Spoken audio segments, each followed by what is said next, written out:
නමෝ බුද්ධාය හැම දිනාටම තෙරුවන් සරණයි. ගෞරවනීය රත්නපුරේ වජිර ස්වාමීන් වහන්සේගෙන් අවසරයි. අපි සසර දුකින් පීඩිත සත්වයින් මුදවා ගැනීමට ලෞතර බුදුරජාණන් වහන්සේ නමක් ලොවට පහළ වී දේශනා කළ චතුරාර්ය සත්‍ය ධර්මය අවබෝධ කිරීමේලා අප විසින් ගෙන යන උත්සාහයේ එක් අවස්ථාවක් හැටියටයි අපි මේ ධර්ම දේශනා මාලාවට එකතු වෙන්නේ. චතුරාර්ය සත්‍ය අවබෝධ කර ගැනීම උදෙසා බුදුරජාණන් වහන්සේ විසින් අපට දේශනා කළ විවිධ පරයය අතුරින් පටිච්ච සමුප්පාදය අනුව බැලීම කියන පරයය තමයි අපි මේ දේශනා මාලාවේදී අවධානය යොමු කරන්නේ. ඉතින් ඒ අරමුණ සාක්ෂාත් කර ගැනීම උදෙසා බුද්ධ වචනයම ඉස්මතු කර ගනිමින් බුද්ධ වචනයම පෙරටුවට තබා ගනිමින් අප වෙත කරුණාවෙන් මේ දහම් පණිවිඩය රැගෙන එන ගෞරවනීය රත්නපුරේ වජිර ස්වාමීන් වහන්සේට අපගේ নমස්කාරය පිරිනමන අතරම මේ දහම් දේශනා මාලාවේ 7 වන දේශනාව සඳහා ඔබ වහන්සේට ගෞරව පූර්වකව අපි දැන් ආරාධනා කර සිටිනවා. තෙරුවන් සරණයි. හොඳයි. අපි එහෙනම් নমස්කාරය කියමු. නමෝ තස්ස භගවතෝ අරහතෝ සම්මා සම්බුද්දස්ස. නමෝ තස්ස භගවතෝ අරහතෝ සම්මා සම්බුද්දස්ස. නමෝ තස්ස භගවතෝ අරහතෝ සම්මා සම්බුද්දස්ස. අද දවසේ අපි විස්තර කරන්නේ මේ දවස් ටිකේම අපි විස්තර කරගෙන ආපු මේ ජාතිපච්චය ජරා මරණං කියන පටිච්චසමුප්පාදය පිළිබඳවයි. මේ පෙර දේශනාවලදීත් අපි ජාති සහ ජරා මරණ වෙන වෙනමත් කතා කරා. ඒ වගේම අපි මේ ජාති සහ ජරා මරණ කියන කාරණය අංග විදිහට පෙන්වලා දීපු ආකාරයත් පටිච්චසමුප්පාදයේ අංග විදිහට පෙන්වලා දීපු ආකාරයත් ඔබට සිහිපත් කළා. ඒ වගේම මේ ජාති සහ ජරා මරණ අතර තියෙන ප්‍රතිසම්බන්ධතාවය නුවණින් දැකීමක් විදිහට පැහැදිලි කරලා දුන්නා. ඒකට ප්‍රඥාව උපදින්න ඕන. ප්‍රඥාව ඉපදවීම සඳහා ඊට මුලින් කළ යුතු දේ යෝනිසෝ මනසිකාරය හැටියට බුදුරජාණන් වහන්සේ පෙන්වලා තියෙනවා. ඒ නිසා යෝනිසෝ මනසිකාරයට උදව්වක් පිණිස යෝනිසෝ මනසිකාරය කිරීමට ඔබට උපකාරයක් පිණිස තමයි අපි මේ පැහැදිලි කිරීම ඔබට කරලා දුන්නේ. පැහැදිලි කරලා දුන්නේ. දැන් අපි බලමු අද දවසෙත් ඒ සම්බන්ධ තවත් පොඩි කරුණු කිහිපයක් තේරුම් ගන්න. පළවෙනි එක තමයි ජරා මරණ. අපි බලමු නැවතත් මේ ජරා මරණ කියලා හඳුන්වලා දීපු කාරණය කොහොමද කියලා. ජරාව කියන එක බුදුරජාණන් වහන්සේ පැහැදිලි කරනකොට වචන පාවිච්චි කළානේ මෙන්න මේ විදිහට. පළවෙනි කාරණේ ජරා. දෙවෙනි එක ජීර්ණතා. ඛණ්ඩිච්ඡං පාලිච්ඡං පලිත්තජතා ආයුන සංහානි ඉන්ද්‍රියන් පරිපාකෝ අයං උච්චති ජරා. පින්වත් පහන්නේ මේක තමයි ජරාව කියන්නේ කියලා බුදුරජාණන් වහන්සේ පැහැදිලි කරනවා. ජරා කියන්නේ දිරීම. දිරනවා කියන එක. එතකොට අපිට එකපාරට සමහරට මේකට වයසට යාම කියලා අපි සාමාන්‍ය විහාරදී කතා කරනවා. නමුත් ජරා කියන පදේම තියෙනවා දිරීම, ජීර්ණතා, දිරණ බව, ඛණ්ඩිච්ඡං කැඩෙන ස්වභාවය. එතකොට අපි දත් ආදී දේවල් කැඩෙන ආකාරය තමයි තේරුම් ගන්නෙ. ඊළඟට පාලිච්ඡං පැලෙන ස්වභාවය නැත්නම් පැහෙන ස්වභාවය. ඒකදී අපි කෙස් ආදී දේවල් පැහෙන ස්වභාවය තේරුම් ගන්නවා. වලිත්තජතා හැමරැලි වැටීම. ආයුන සංහානි ආයුෂ ගෙවි යාම. ඉන්ද්‍රියනම් පරිපාකෝ ඉන්ද්‍රියන්ගේ මෝරා යාම නැත්නම් ඉන්ද්‍රියන්ගේ පරිණත වීම කියන කාරණේ විස්තර කරලා තියෙනවා. වයසට යාම කියලා කියපු පමණින් ජරා කියන පදයට අපි සරලව තේරුම් ගන්න ඔය විදිහට වයසට යාම කියලා. එතකොට වයසට යාම කියන කාරණේදී අපිට ප්‍රකට වන ලක්ෂණ ටික තමයි හැමරැලි වැටෙන එක, කෙස් සුදු වෙන එක, දත් වැටෙන එක මේ ආදී තොරතුරු. හැබැයි මේ වයසට යාම කියන කාරණය අත්දකින්න වයසට යනකම්ම ඉන්න ඕනේ නැහැ. අපි කලින් දේශනාවකදත් ඔබට පැහැදිලි කළා නුවණ තියෙන කෙනෙකුට පුළුවන් මේක ඊට කලින්ම තේරුම් ගන්න. බලවත් විදිහට නුවණ තියෙන කෙනෙකුට මේක ඊට කලින්ම තේරුම් ගන්න පුළුවන්. එහෙම නැත්නම් ඔබට හිතෙනවා අවුරුදු මැදි වයසවත් අඩුම තරමින් පහු වෙන්න ඕන කියලා වයසට යන බව Tamanට තේරෙන්න. ඔව් එහෙම ගත්තාම එක අතකින් හරි හැම රැලි වැටෙන්නේ කෙස් සුදු වෙන්නේ දත් වැටෙන්නේ මැදි වයසත් ඉක්මව ගියාට පස්සේ. එහෙනම් ඒ වයස වෙනකම්ම ඉන්න ඕනේ නේද අපි ජරාව කියන එක තේරුම් ගන්න. දිරනවා කියන එක තේරුම් ගන්න කියලා. නැහැ නුවණ තියෙන කෙනෙකුට ඊට ප්‍රබල විදිහට නුවණ තියෙන කෙනෙකුට ඒ අවස්ථාව වෙනකම්ම ඉන්න ඕනේ නෑ ජරාව තේරුම් ගන්න පුළුවන්. අපි දැන් කතා කරන්නේ අන්න ඒ වගේ නුවණක් තියෙන කෙනෙක් කොහොමද මේ ධර්මයේ අල්ලගන්නේ? එහෙම නැත්නම් මේ ජරා මරණ තේරුම් ගන්නේ කොහොමද කියන කාරණේ. කලින් සතියේත් ඔබට ඒ වගේ එක් උදාහරණයක් මුල් කරගෙන කරුණු පැහැදිලි කරලා දුන්නා. දැන් අපි තේරුම් ගන්නවා අපි දැකලා තියෙනවා බුද්ධ කාලේත් බුදුරජාන් වහන්සේ වැඩ හිටපු ආසන්න යුගයේ වෙනකොටත් වැඩ හිටිය රහතන් වහන්සේලාගේ වයස බලනකොට සමහර රහතන් වහන්සේලා වයසින් අඩුයි. සමහර රහතන් වහන්සේලා පිළිබඳ අපිට අහන්න ලැබෙනවා අවුරුදු 7ට වැඩි සහ 20 වගේ වයස් අතර ස්වාමීන් වහන්සේලා තරුණ වයසේ හිටපු ස්වාමීන් වහන්සේලා රහතන් වහන්සේලා බවට පත් වුණා. ඉතින් ඒ කියන්නේ මේ භාග්‍යතුන් වහන්සේ අපිට පෙන්වලා දුන්නු මේ ධර්මය ඒ වයසේදීත් පවා අත්දැකීමට පුළුවන් බව එකකින් අදහස් වෙනවා. ඒ නිසා අපි බලමු මේ ජරා මරණ කියන කාරණයක් තරුණ කෙනෙකුට උනත් මැදි වයසේ කෙනෙක් වෙන්නම අවශ්‍ය නැහැ. ඊටත් වඩා පුංචි වයසේ කෙනෙක් උනත් තේරුම් ගන්නේ කොහොමද? ඒක තේරුම් ගන්න පුළුවන් කරුණු තියෙනවා මෙතන. ඒ තමයි ආයුනෝ සංහානි ඉන්ද්‍රියානම් පරිපාකෝ. මෙන්න මේ කාරණේ මුල් කරගෙන ඒ කෙනාට ජරාව පිළිබඳව තේරුම් ගැනීමක් කරන්න පුළුවන්. වයසට නොගියත්. අපි කලින් දවසකත් මතක් කළා ඉන්ද්‍රියන්ගේ මෝරා යාම. ඉන්ද්‍රියන්ගේ පරිණත භාවය කියන එක කෙනෙකුට තේරුම් ගන්න පුළුවන් නුවණ තියෙනවා නම්. එතකොට දැන් මව් කුසෙන් අපි බිහි වෙනකොට අපිට ලැබුණු ඉන්ද්‍රියන් ලපටි. මෝරලා නැහැ. ඒක පරිණත වෙලා නැහැ. ඒ ලපටි ඉන්ද්‍රියන් මෝරන්න පටන් ගන්නවා. ඇස් කන ආසාදී මේ ඉන්ද්‍රියන් මෝරන්න පටන් ගන්නවා. මෙන්න මේ ඉන්ද්‍රියන් මෝරා යාම ජරාව හැටියට කෙනෙකුට තේරුම් ගන්න පුළුවන්. ඒ වෙලාවේදී කෙස් පැහිලා නැහැ. හම රැලි වැටිලා නැහැ. දත් වැටිලා නැහැ. හැබැයි මේ කාරණේ තේරුම් ගන්න පුළුවන්. ඒ නිසා අන්නේ වගේ නුවණ තියෙන කෙනෙකුට ජරාව හැටියට ඒක තේරුම් ගන්න පුළුවන්. ඊට පස්සේ යාට ඒ ජරාව කියන එක ප්‍රකට වුණාම ඒකට හේතුව හොයාගෙන යන්න පුළුවන්. හේතුව විමසාගෙන යන්න පුළුවන්. ඒක එතකොට නුවණින් විමසීමක් බවට පත් වෙනවා.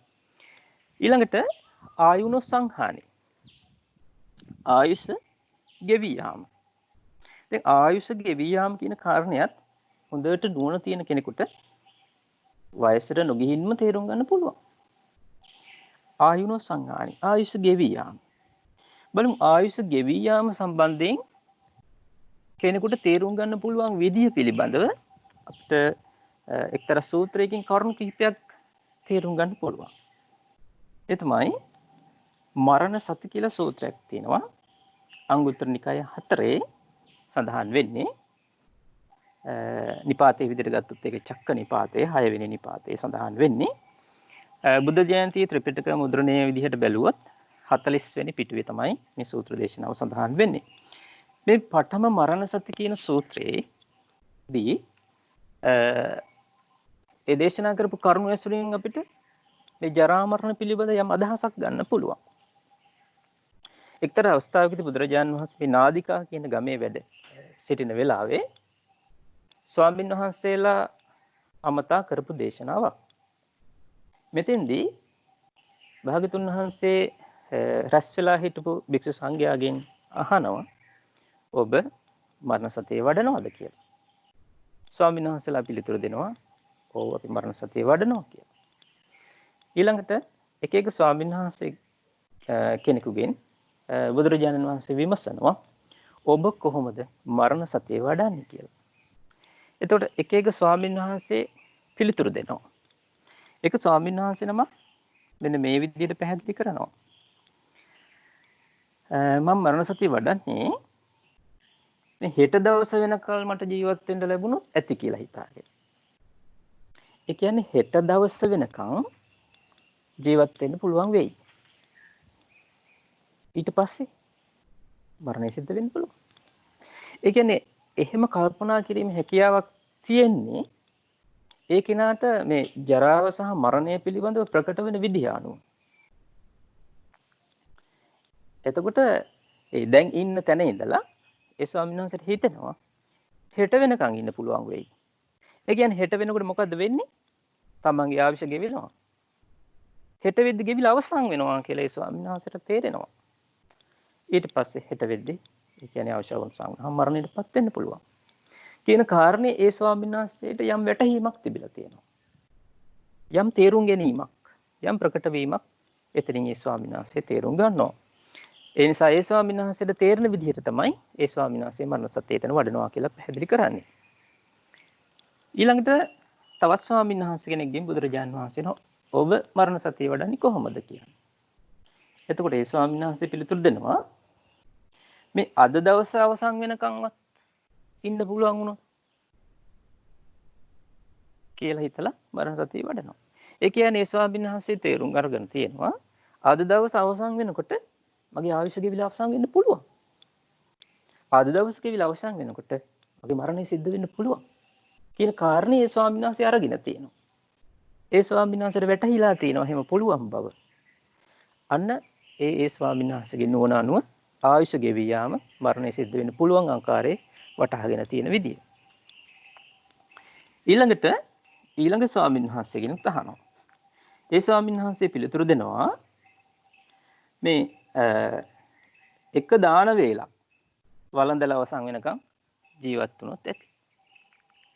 ඒ කියන්නේ එක දාන වේලක් වළඳන්න ලෑස්ති වෙලා ඒ දාන වේල වළඳලා අවසන් වෙනකොට මගේ ආයුෂ අවසන් වෙන්න පුළුවන් කියලා ඒ ස්වාමීන් වහන්සේ දැනගන්නවා. ඒ වගේම මේ දාන වේල වල අවසන් වෙන ඩිංගට මරණය සිද්ධ වෙන්න පුළුවන් කියලා ඒ ස්වාමීන් වහන්සේ මේ ආයුෂ ගෙවීම පිළිබඳව සහ මරණය පිළිබඳව යම් කිසි වැටහීමක් තියෙන්න ඕන. යම් කිසි ආකාරයෙන් ඒක ප්‍රකට කරගෙන තේරුම් ගන්න පුළුවන් හැකියාවක් තියෙන්න ඕනේ. ඒම තිබිලා තමයි ඒ ස්වාමීන් වහන්සේ මරණ සතිය වඩනවා කියලා පැහැදිලි කරන්නේ. හතරවෙනි ස්වාමීන් වහන්සේගෙනුත් අහනවා. ඒ ස්වාමීන් වහන්සේගෙන් අහුවම මරණ සතිය කොහොමද වඩන්නේ කියලා ඒ ස්වාමීන් වහන්සේ මේ විදිහට පිළිතුරු දෙනවා. බත් කටවල් 4-5ක් වළඳනකම් ජීවත් වෙන්න පුළුවන් වුණොත් ඇති. එතකොට එච්චර පොඩි වෙලාවකින් එච්චර පුංචි කාලයක් ඇතුළත ආයුෂ ගෙවිලා අවසන් වෙන්න පුළුවන් කියන කාරණේ ඒ ස්වාමීන් වහන්සේට වැටහෙනවා. එච්චර පුංචි කාලයක් ඇතුළත මරණය කියන එක ලැබෙන්න පුළුවන් කියලා ඒ ස්වාමීන් වහන්සේ කල්පනා කරනවා. තවත් ස්වාමීන් වහන්සේ කෙනෙක්ගෙන් අහනවා. ඒ පස්වෙනි ස්වාමීන් වහන්සේගෙන් ඇහුවා ඔබ කොහොමද මරණ සතිය වඩන්නේ කියලා බුදුරජාන් වහන්සේට පිළිතුරු දෙනවා. ස්වාමීන් වහන්සේ මම මේ කටට ගත්තු එක් බත් පිඬක් හපලා ගිලිනකම් මෙන්න මේ අතරතුරේදී උනත් මගේ ආයුෂ අවසන් වෙන්න පුළුවන්. කටට ගත්තු බත් පිඬ හපලා ගිලිනකම් ජීවත් වුණොත් ඇති. ඒකෙන් අදහස් වෙනවා ඒ කාලේ අතරතුරේදී ඒ ඉක්ම යන කැම් කාල අවසන් වෙනවත් එක්ක මගේ ආයුෂ ගෙවිලා අවසන් වෙන්න පුළුවන් බව. ඒත් එක්කම මරණය සිද්ධ වෙන්න පුළුවන් බව ඒ ස්වාමීන් වහන්සේ තේරුම් ගන්න තියෙනවා. ඒ නිසා තමයි ඒ විදිහට මරණ සතිය ඒ ස්වාමීන් වහන්සේ වඩන්නේ. තව ස්වාමීන් වහන්සේ කෙනෙක්ගෙන් බුදුරජාණන් වහන්සේ අහනවා ඔබ කොහොමද මරණ සතිය වඩන්නේ? එතකොට ඒ ස්වාමීන් වහන්සේ පිළිතුරු දෙනවා ස්වාමීන් වහන්සේ මම මෙන්න මෙහෙමයි කල්පනා කරේ. මේ ඇතුළට ගත්තු හුස්ම ටික පිට කරන්න කලින් මගේ ආයුෂ අවසන් වෙන්න පුළුවන්. මැරෙන්න පුළුවන්. ඒ කියන්නේ ස්වාමීන් වහන්සේ කල්පනා කළේ මේ ඇතුළට ගත්තු හුස්ම ටික පිට කරගන්න පුළුවන් වෙනකන් හිටියොත් ඇති. පිට කරපු හුස්ම ටික අහපව් ගන්නකම් ජීවත් වුණොත් ඇති. ඒ කියන්නේ ඒ තරම් අඩු කාලයකදී ආයුෂ ගෙවී යාම තේරුම් ගන්න පුළුවන්. සිද්ධ වෙන්න පුළුවන් දෙයක් හැටියට ඒ ස්වාමීන් වහන්සේට වැටහෙනවා. ඒ ස්වාමීන් වහන්සේට වැටහෙනවා ඇතුළට ගත්ත හුස්ම ටික පිට කරන්න කලින් ආයුෂ ගෙවිලා මරණය සිද්ධ වෙන්න පුළුවන් කියලා. පිට කරපු හුස්ම ටික වෙනුවට තව හුස්ම ටිකක් ඇතුළට ගන්න කලින් මරණය සිද්ධ වෙන්න පුළුවන් බව ඒ ස්වාමීන් වහන්සේට වැටහෙනවා. දැන් බලන්න මේ ස්වාමීන් වහන්සේලාගේ නුවණ හැටියට එක එක ස්වාමීන් වහන්සේට එක් විදිහට තමයි ආයුෂ ගෙවී යාම එහෙම නැත්නම් මරණය ළඟා වීම කියන කාරණේ තේරිලා තියෙනවා. මේ එකක්වත් වැරදි කියලා බුදුරජාණන් වහන්සේ විස්තර කරන්නේ නැහැ. මේ ඔක්කොම මරණ සතිය වැඩි වීම තමයි.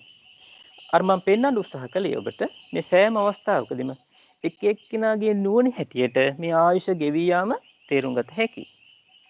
ඒ නිසා ආයුෂ ගෙවී යාම කියලා යම් තේරුම් ගත්තා නම් ඔහු ඒ තේරුම් ගන්නේ කුමක්ද? ජරාව දිරණ බව තමයි ඔහු තේරුම් ගන්න. දැන් උදාහරණයක් විදිහට ගත්තාම අද අපිට පේනවා මේ කොරෝනා ප්‍රසංගතයත් එක්කම අපිට දකින්න තියෙන ප්‍රකට ලක්ෂණය තමයි මරණය සිදු වෙන අවස්ථාවලදී හුස්ම ගැනීමේ අපහසුතාවය. ඇතුළට ගත්ත හුස්ම ටික පිට වෙන්න කලින් හුස්ම නවතින්න පුළුවන්. ඒ පොඩි වෙලාවට ඇතුළත ආයුෂ ගෙවිලා අවසන් වෙන්න පුළුවන්. අපිට ඒක පේන්න තියෙනවා. ඒ වගේම පිට කරපු හුස්ම ටික වෙනුවට හුස්ම ටිකක් ඇතුළට ගන්න කලින් බොහොම මාරුවෙන් ඇදලා ගන්නවා. ඇදලා ගන්න කලින් නවතින්න පුළුවන්. ඒ කියන්නේ ආයුෂ ගෙවෙන්න පුළුවන්. මරණය සිද්ධ වෙන්න පුළුවන්. මෙන්න මේ කියන කාරණය ඒ වගේ දරුණු අවස්ථාවකටපත් වෙනකන් ඉන්න ඕනේ නැහැ කෙනෙකුට තේරුම් ගන්න. ඒ වෙලාවේ මරණ බයත් එක්ක කෙනෙකුට ඒක තේරුම් ගන්න බෑ. නමුත් බලන්න හොඳ සිහිනුවණක් තියෙන කෙනෙකුට ඒක තේරුම් ගන්න පුළුවන් අවස්ථා. ඒ කියන්නේ තවත් විදිහකින් කිව්වොත් හොඳ සිහිනුවණ තියෙන කෙනෙකුට මේ ආයුෂ ගෙවෙනවා කියන කාරණය තේරුම් ගන්න පුළුවන්. ඒ බවයි මම ඔබට මේ කාරණයෙන් පැහැදිලි කරන්නේ. එතකොට මේ කොරෝනා උදුරත් එක්ක අපිට මේ හුස්ම ඇතුළට ගත්ත හුස්ම පිට කරන්න අපහසුතාවයේදී හුස්ම හිර වෙලා මැරෙන විදිය පිටට ගත්ත හුස්ම වෙනුවට හුස්ම ටිකක් ඇතුළට ගන්න බැරුව ඒ අවස්ථාවේදී මරණය සිද්ධ වෙන බව කියන එක අපිට බාහිර උදාහරණ වලින් පේනවා. නමුත් මේ කාරණේ දකින්න ඕනේ තමා පිළිබඳවයි. අනුන් පිළිබඳව අපිට දකින්න පුළුවන්. ඒතකොට අපිට මහා සංවේගයක් බියක් උපදිනවා. නමුත් සත්‍ය දකින්න නම් තමා පිළිබඳව මේ කාරණේ දකින්න ඕන. ඉතින් ඒක නිසා එහෙම එක පාට කෙනෙකුට මේ කාරණේ තේරුම් ගන්න අපහසු වෙයි. ඒ අයගේ නුවණ හැටියට තමයි මේක සිද්ධ වෙන්නේ. ඒක වැරදි විදිහට ගත්තොත් අපිට වෙන්නේ ලොකු බයක් ඇති වෙනවා. ලොකු කම්පනයකටපත් වීමක් ඇති වෙන එක විතරයි. නමුත් මේක නුවණින් සිහි නුවණින් දකිනකොට එහෙම ඇති වෙන්නේ නැහැ. ඒක වීරිය බවටපත් වෙනවා. අප්‍රමාදීය කියන කාරණියත් එක්ක වීරිය උපදිනවා, සිහිය උපදිනවා, නුවණ උපදිනවා, යෝනිසමනසිකාරය උපදිනවා. ඒ දේවල් තමයි උපදින්න ඕනේ. එහෙම නැතුව ඒක වැරදි විදිහට ගත්තොත් බය උපදිනවා. භාගතුන් වහන්සේ කියනවා බය කියන්නේ කුසලයි. අප්‍රමාදයයි උපදින්න ඕනේ, බය නෙමෙයි.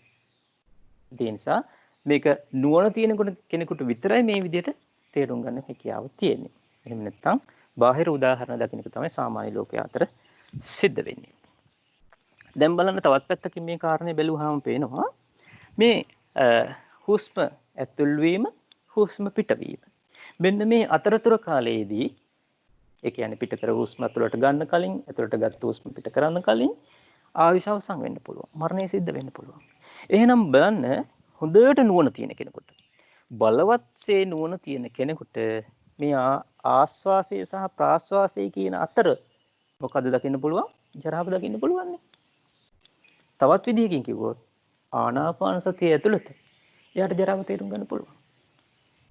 හැබැයි ඒක එතකොට ආනාපාන සතිය තේරුම් ගන්නවා කියලා අපි කියන්නේ ආනාපාන සතිය මුල් කරගෙන සිහිය පිහිටේවලා කෙනෙකුට ඕනනම් ඒ ඇසුරින් මේ හුස්ම රැල්ලේ ස්වභාවයත් එක්ක එය මුල් කරගෙන ඒක මුල් කරගෙන ජරා මරණ තේරුම් ගැනීම හැකියාවක් තියෙනවා. ඒ නිසා ඔබට ඒක හොඳ කාරණයක් වෙයි. කෙනෙකුට හැමෝටම නෙමෙයි, හැමෝම විමසනවා කියන එක නෙමෙයි. ආනාපාන සතිය වඩන වෙනම ක්‍රම තියෙනවා.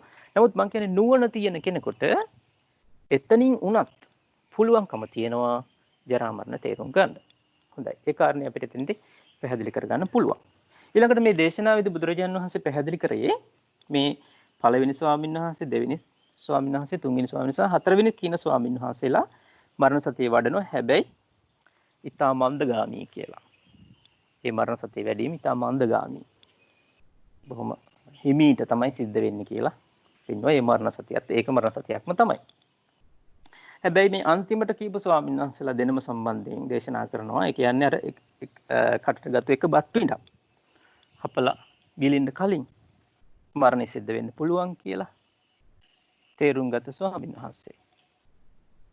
සහ අර ඇතුළට ගත්ත හුස්ම ටික පිට කරනකොට කන් නැත්තම් පිට කරපු හුස්ම ටික වෙනුවට හුස්ම ටිකක් ඇතුළට ගන්නකම් ඒ අතරතුරේදී මරණය සිද්ධ වෙන්න පුළුවන් කියලා තේරුම් ගත ස්වාමීන් වහන්සේලා දෙනම සම්බන්ධයෙන් කියන්නේ ඒ ස්වාමීන් වහන්සේලා තියුණු කොට මරණ සතිය වඩනවා. කියන්නේ ආශ්‍රව ෂය කරන්න ෂය කිරීම පිණිස තියුණු කොට මරණ සතිය වඩන අය කියලා බුදුරජාණන් වහන්සේ අය හඳුන්වනවා. ඒ කියන්නේ බලන්න එතකොට මේ ආයුෂ ගෙවි යාම කියන කාරණය ඉතා හොඳට බලවත්සේ ප්‍රකට කරගන්න පුළුවන් වුණොත් එතෙන්දී අපි පටිච්චසමුපාදයේ පැත්තෙන් මේ කතා කරන නිසා අපි කියන්නේ ඒ විදිහට යාට පුළුවන් ජරා මරණ ප්‍රකට කරගෙන හේතුව විමසන්න. ඒ ජරා මරණ ප්‍රකට වන අවස්ථාවක්. ඒ වෙලාවේ ජරා මරණ වලට හේතුව කුමක්ද කියලා විමසගෙන යනකොට ජාතිය හම්බ වෙනවා. ඒතර ජාතිපච්චය ජරා මරණම් කියලා දැක්කනම් ඒ පටිච්චසමුපාදය දකින්නේ. කුමක්ද දුර වෙන්නේ? සක්කාය දිට්ඨිය දුර වෙනවා. අනිත්‍ය දුක්ඛ අනාත්ම කියන ත්‍රිලක්ෂණේ ප්‍රකට වෙනවා. සක්කාය දිට්ඨිය දුර වෙනවා. ඒ විතරක් නෙමෙයි. මේක තවදුරටත් විමර්ශනය කරගෙන ගියහොත් එක්කෙනාට ආශ්‍රය කරන්න පුළුවන්. ඒ නිසා එක එක්කෙනාට නුවණින් විමසන්න පුළුවන් ක්‍රම බුදුරජාණන් වහන්සේ පෙන්වලා තිනවා. ආයතන වශයෙන් පුළුවන්, ධාතු වශයෙන් පුළුවන්, ස්කන්ධ වශයෙන් පුළුවන්, පටිසම්පන්න වශයෙන් පුළුවන්. අපි ආනාපාන සතිය ඔස්සේ ගියත් මේ කෙනාට පටිසම්පන්න වශයෙන් නැත්නම් පටිසම්පාදයේ වශයෙන් නුවණින් විමසලා ප්‍රත්‍ය සම්බන්ධය තේරුම් ගන්න පුළුවන් බව තමයි අපි මෙතෙන්දී ඒ කාරණයෙන් පැහැදිලි කරන්නේ. එතකොට දැන් මේ දේශනාව අනුව අපි තේරුම් ගත්තා මේ ආයුෂ ගෙවීම පිළිබඳව කෙනෙකුට හොඳ සිහි නුවණක් තියෙනවා නම් එයාට අල්ල ගන්න පුළුවන්. මේ හොඳ සිහි නුවණක් තියෙන කෙනා ජරාව කියලා ඒක අල්ලගත්තොත් මෙයයි ජරාව කියලා තමන්ට ප්‍රකට වන තැනින් අල්ලගත්තොත් ඒ කෙනාට පුළුවන් ඊට පස්සේ මේට හේතුව කුමක්ද කියලා හොයන්න. මේට හේතුව කුමක්ද?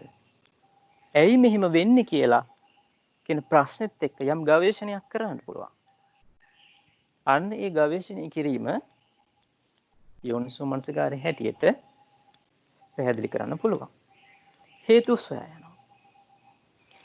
එතකොට මේක තමන්ගේ ජීවිතය හා සම්බන්ධ වෙන්නේ හොයාගෙන යන්නේ. එතකොට අභ්‍යන්තර ජීවිතය හා සම්බන්ධව මේ කාරණේ විමසගෙන යනවා.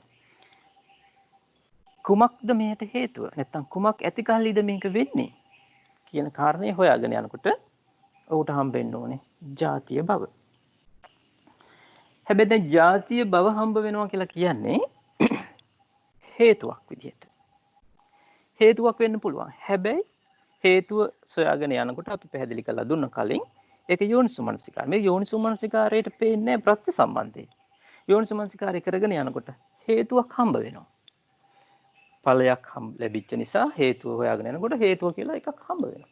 දැන් හේතුව සහ ඵලය අතර තියෙන සම්බන්ධතාවය දකින්නවා කියන්නේ නුවණින් සිද්ධ වෙන්න ඕන එකක්. නුවණ වැඩෙන්න තමයි අපි අර විදියට යෝනිසමනසිකාරය කරන්නේ. යෝනිසමනසිකාරය කරනවා නම් නුවණ වැඩෙනවා. ප්‍රඥාව වැඩෙනවා. ඒ වැඩෙන ප්‍රඥාවෙන් මේ ප්‍රත්‍ය සම්බන්ධය අපිට තේරුම් ගන්න පුළුවන් හැකියාව ලැබෙනවා. ඒ නිසා ප්‍රත්‍ය සම්බන්ධය මෙසේත් විය හැකි, මෙහෙමත් විය හැකි, මෙහෙමත් විය හැකි කියලා අපි දැන්ම කල්පනා කරන්නේ නැහැ. මොකද ඒක ප්‍රඥාවෙන් දකින්න තියෙන කාරණයක්. ප්‍රඥාවෙන් දැකීම පිණිස කුමක් කළ යුතුද? අපි ඒ දේ කරන්නේ. ප්‍රඥාවෙන් දකින දේ දැන් විශ්ලේෂණය කරන්නේ නැහැ. ඒ නිසා ප්‍රඥාවෙන් දකිනවා යම් මොහොතකදී මේ ප්‍රත්‍ය සම්බන්ධතාවය කොහොමද කියන කාරණේ. අපි බලමු අපි කලින් වතාවකදී පැහැදිලි කළා අර උදාහරණය. ඒ තමයි වැඩිවැදීමින් කෙනෙක් මැරිලා ඉන්නවා. පොලිසියෙන් එතෙන්ට එනකොට පොලිසියට දකින්න හම්බ වෙන්නේ වැඩිවැදීමින් කෙනෙක් මැරිලා. වටපිට බලනකොට පේනවා තුවක්කුවක් අතේ තියාගෙන මිනිහෙක් ඉන්නවා. මේ උපමාවත් කලිනුත් කිව්වා. එතකොට දැන් පොලිසියට පේනවා හේතුවක් මේ ඵලයක් යම්කිසි ඵලයක් තියෙනවා. ඒක තමයි පුද්ගලයන් මැරිලා ඉන්නවා. ඵලය මුල් කරගෙන සෙවීමක් කරනවා. කොහොමද මෙයාට මේක වුනේ? නැත්තම් කවුද වෙඩි තිබ්බේ කියන අදහස හොයාගෙන යනවනේ පොලිසිය.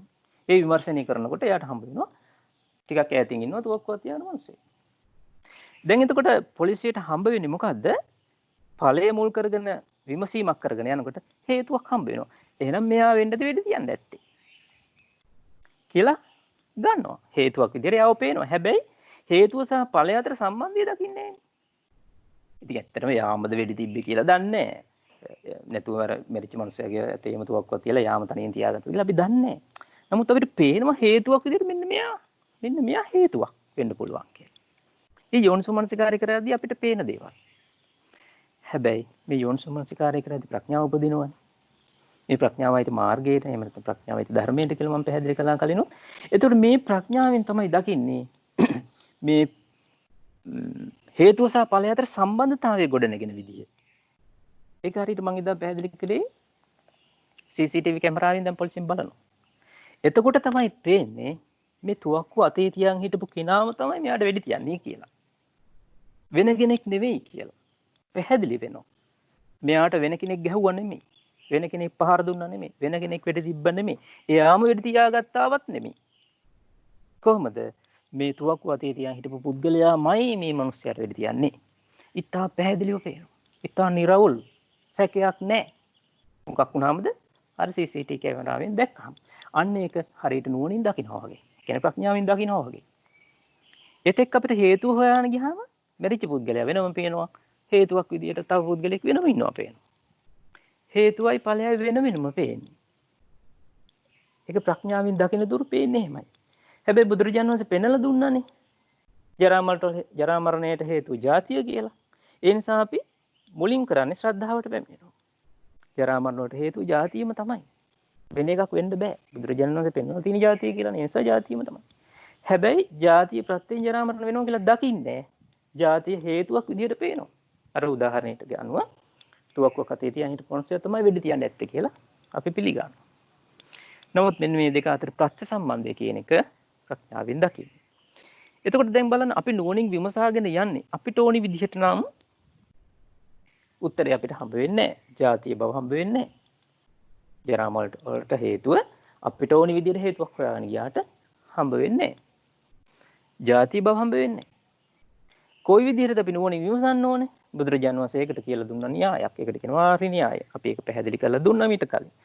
මේ ඇති කල්ලි මේ වේ කියන කාරණියත් එක්කයි සොයාගෙන යන්න ඕනේ. මේ උපදින විට මේ උපදී කියන කාරණියත් එක්කයි සොයාගෙන යන්න ඕනේ.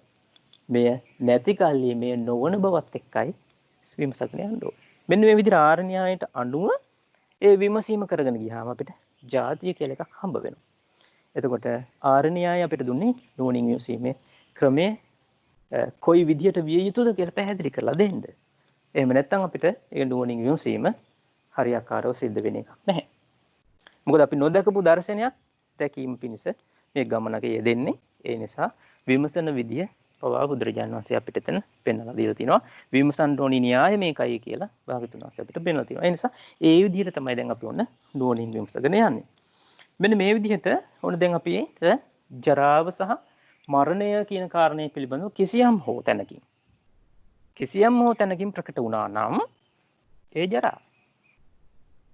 ඒ නිසා කෙස්සේ දෙනකම් බලන් ඉන්න, හැමරැලි වෙටකම් බලන් ඉඳීමේ අවශ්‍යතාවයක් නැහැ. ඔහුට තේරුණා නම් ආයුෂ ගෙවීම පිළිබඳව යම් කාරණයක් ප්‍රකට වුණා නම් ඔහු තේරුම් ගන්නවා මෙන්න ජරා. මේ කුමක් ඇති කල්ලි ඇති වේද? මේට හේතුව කුමක්ද කියලා විමසාගෙන යනවා. හේතුව හැටියට ජාතිය හම්බ වෙන්න ඕනේ. නමුත් අපි හොයාගෙන යනවා මොකද්ද හේතුව?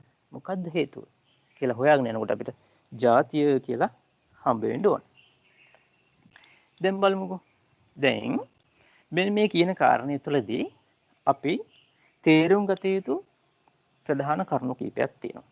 ඒකෙන් එකක් මම ඔබට සිහිපත් කරනවා. ඒ තමයි බුදුරජාන් වහන්සේ අපිට දහම් දෙසද්දී දේශනා කරපු කරුණු හතරක් තියෙනවා. එකක් තමයි කල්යාණ මිත්‍රයා සද්ධර්ම ශ්‍රවණය. මෙන්න මේ අංග දෙක බාහිරයි කියලා බුදුරජාණන් වහන්සේ අපිට පෙන්වලා දුන්නා.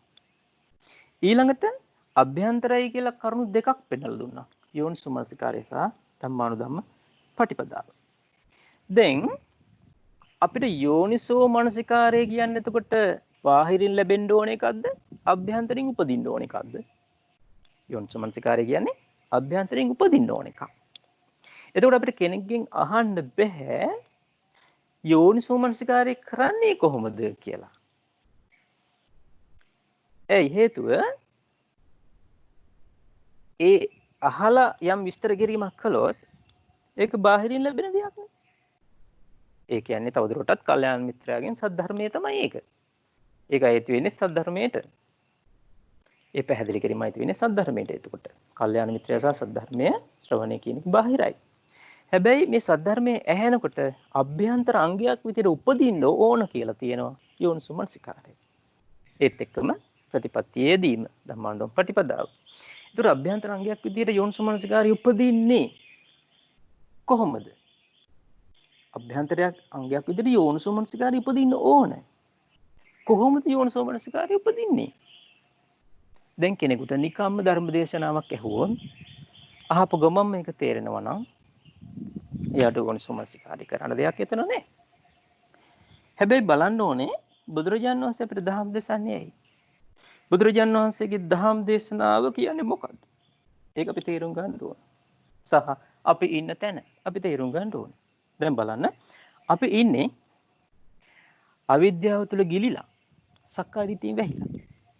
අපිට අමතක වෙනවා ධර්මයේ අහනකොට අපි ඉන්නේ මෙහෙම නේද කියලා.